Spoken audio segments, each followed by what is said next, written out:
1, Restart. 2, 3, and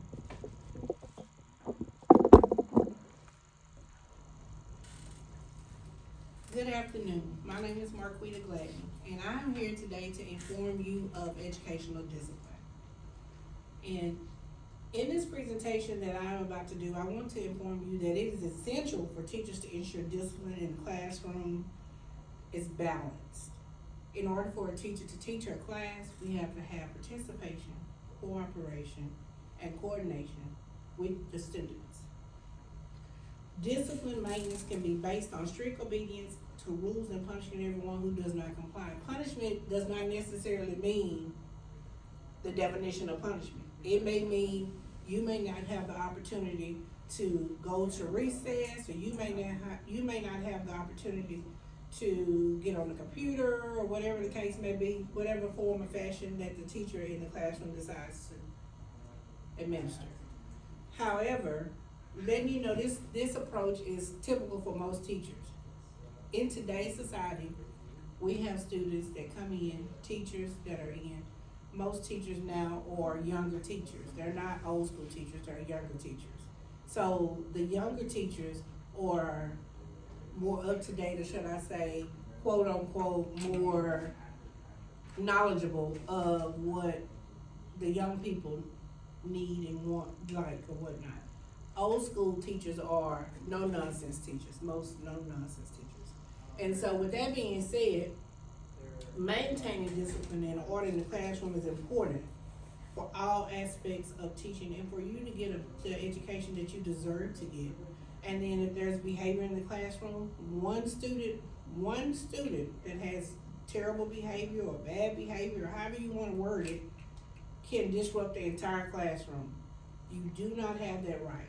You do not have the right to interrupt another person's educational goals and choices to get their education if you choose not to do that yourself.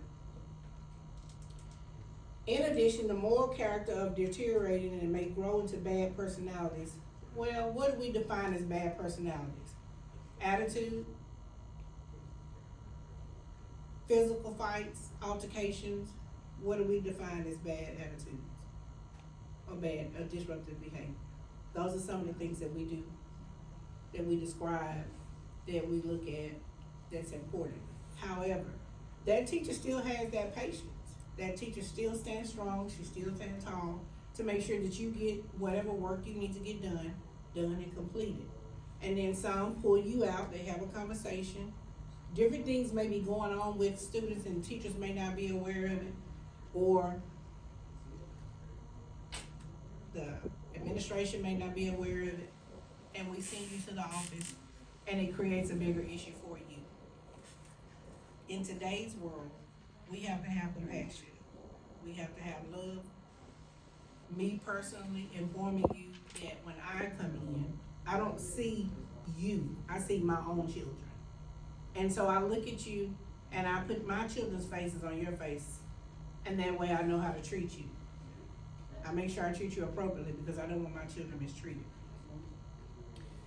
We looked at many things while traditional disciplinary approaches based upon punishment, where back in the day when I was younger, they used to do corporal punishment, which was a principal would administer paddlings. And they used to have these real thick paddles, and they used to give you 3 licks and send you on your way. You back in class. Wasn't no suspension, none of that. They give you those paddles and they send you on back.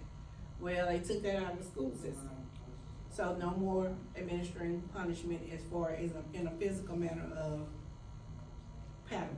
However, there's restorative justice. And restorative justice is an approach based upon nurturing, coddling, feeling the responsibility and maintaining healthy relationships and communication with students, between students and teachers and staff.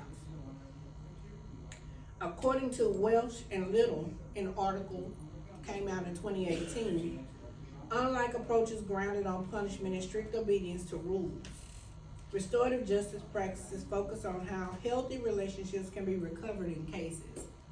That meaning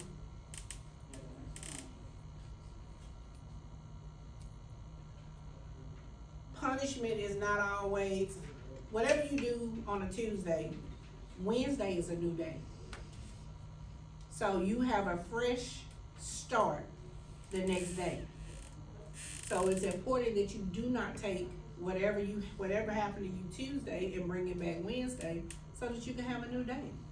Cause every day that we wake up is a new and a fresh day for us to have a new start. Teachers are essential. Teachers should be able to motivate students, ensure that they will do what is said. Teachers should develop leadership, should help you be the best leader that you can possibly be. The dreams, the goals that we hope that you would have and that we see that you have. Because a lot of times what happens is teachers see what's in you, what you may not at that moment see in yourself. So when the disciplinary actions come or the disruptions come, it hinders what you're capable of doing because you have an attitude or you're upset. And that's okay. It doesn't change the fact that that teacher that's standing before you or that's in your classroom is going to change her directives or her behavior. That means that she has to have the patience and the knowledge to help you guys make sure that you're doing what you're supposed to do. All classroom rules serve as this purpose, and they should be obeyed. However, we know, and realistically, we know classroom rules are not always obeyed, but they should be. And everyone's lives will be better. Ha ha ha. Not just because they are rules, but because we're demonstrating an upbringing that our parents have given us. So when we're away from home, we're carrying that with us when we go other places. School is a place for you to come and get your education. It's a place to come you can have fun. School can cause you to be upset because most students that come, that struggle, they're shame or they fear that someone will know that they don't understand it. And that's where a lot of the disruption comes in at. However, don't hesitate to ask for help. Because the only way the teacher's gonna know that you need help is if you share that information with them to let them know that you need help. That may even come with pulling you out.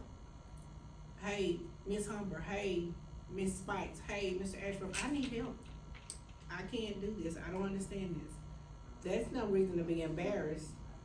You need help, you need help. I ask for help all the time. When I don't know something, I have no problem with finding somebody to ask to help me. So in conclusion, don't allow discipline, stay motivated, develop leadership skills.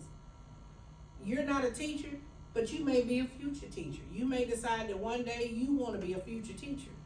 Be the best teacher that you can be. Being a teacher is not easy. Being an educator is not easy. Being an administrator is not easy. Now, I've never been an administrator, so I can't elaborate on that, but I've seen them in action. And I wouldn't, no. Anyway, the big concept for all of this, guys, is to let you guys know that discipline is real and behavior is real in school. And so the state of Texas has limited school districts around America on how to handle different things. But as you see on the news every day, that there's something going on where a student and a teacher are fighting, or something may happen that leads to something that's not right, or which will cause you to get in legal trouble, or it'll cause that educator to get in legal trouble. So it's real.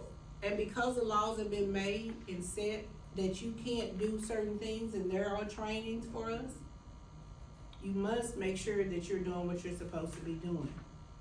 Fostering responsibility for your actions, that's not just with you, that's with teachers as well.